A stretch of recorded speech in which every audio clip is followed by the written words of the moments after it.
Hello, Caruelos! Mabuhay! This is Gazel Ortega and welcome back to my YouTube channel. At syempre, ito ang aking first ever vlog for this 2026. Kaya, Happy New Year ng bonggang-bongga. So, ngayon, magbibigay ako ng actually, hindi pala ako.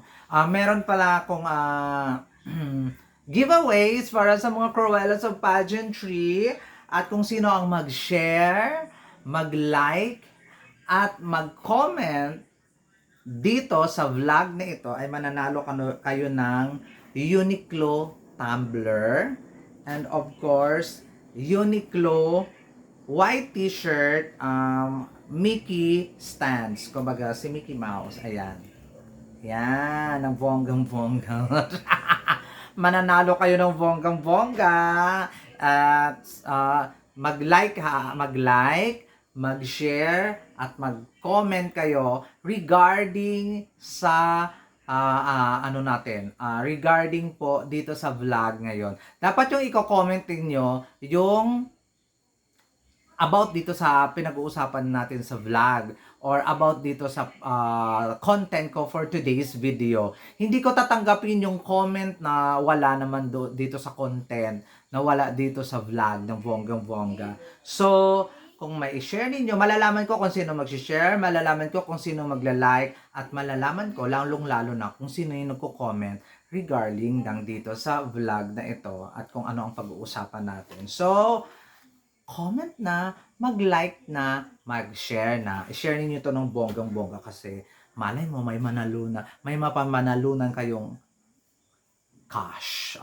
Di ba? Ng bonggang-bongga. So, ito na nga guys. Ang vlog natin for today ay, excuse me, official candidates sa Miss Universe Philippines 2026. Actually, meron na tayong 24 official candidate na galing sa mga provinces, sa mga city, at saka Filipino community sa iba't ibang dako ng mundo. So, meron na ako nakalap na official candidate sa Miss Universe 2026. At simulan natin ito kay Australia. May R na yung Michelle Burchell ng Filipino Community of United Kingdom. Napakaganda niya, pero na to the point na nasa shorter side kasi siya. So, let's see. Tingnan natin kung makita ko siya sa personal. Magbibigay ba siya sa akin ng oomph? Paka-arty ko talaga. Ayun. So, next is Miss Janica Francen Aquino ng Tuguegarao. So, siya ang magiging next Tuguegarao.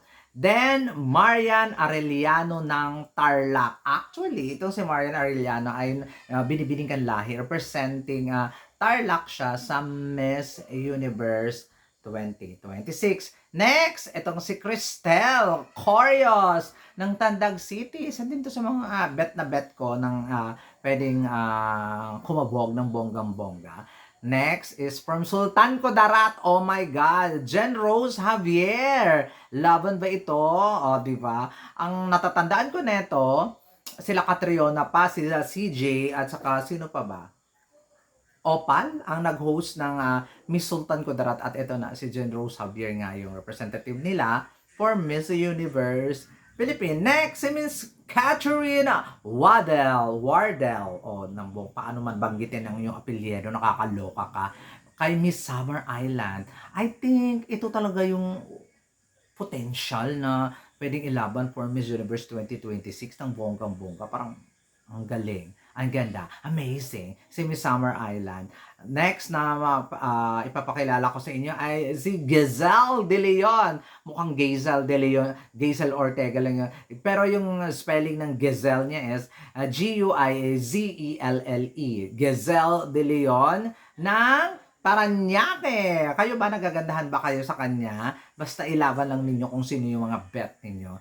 Next is Neil Silva ng Oriental Mindoro. Lumalaban din to ng bonggang-bongga. Si Miss Neil Silva.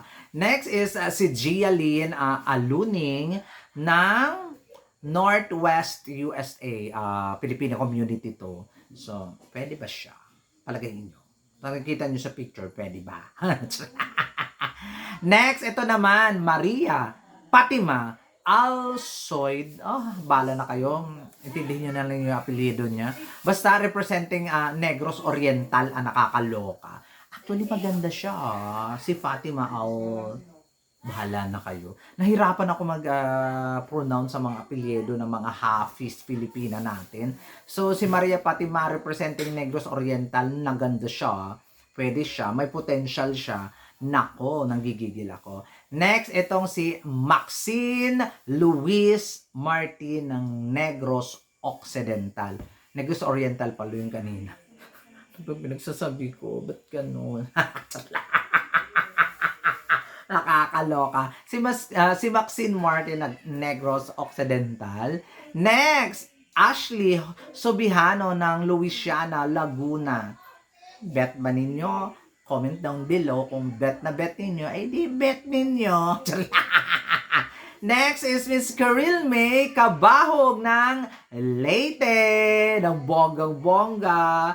Guys, mamimili kayo dito kung sino yung mga gusto nyo. Tapos i-comment niyo kung sino yung bet niyo na possible na mananalo ng Corona sa Miss Universe Philippines 2026. Next is Miss Isabel Cecilia Prats, Miss Laguna.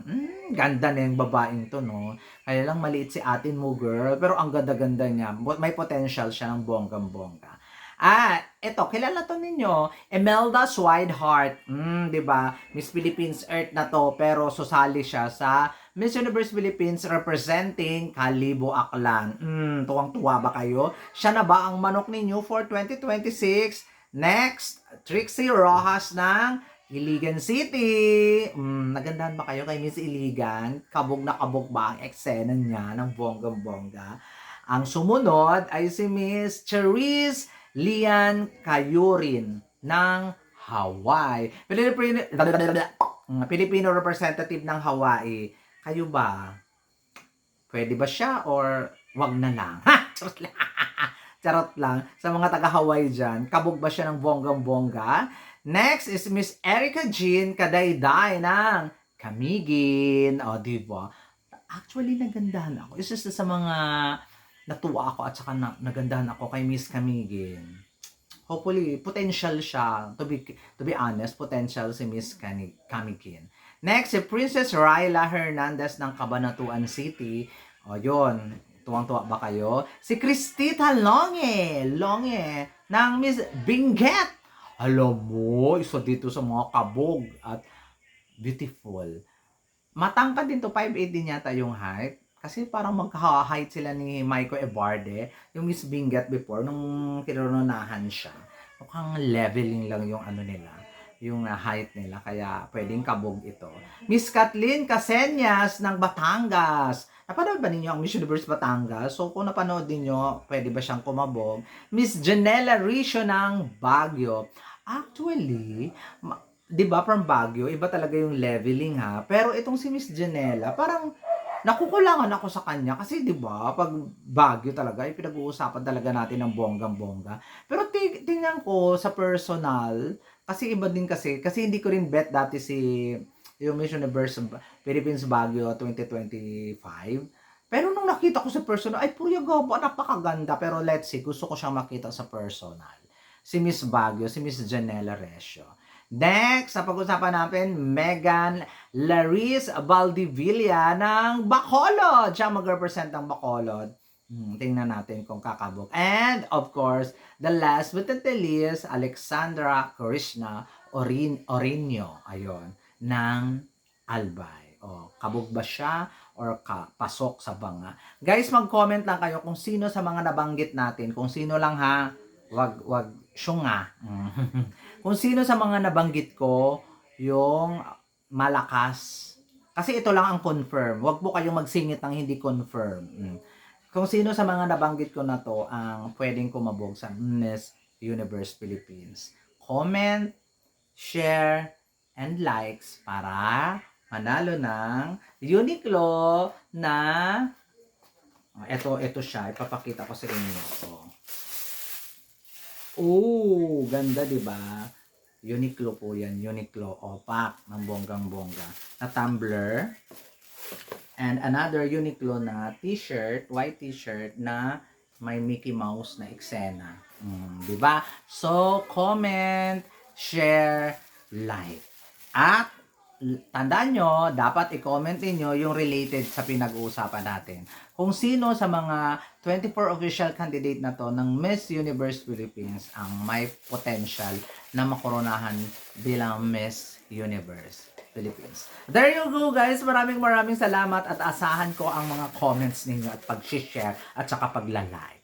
This is Gazel Ortega and paalam!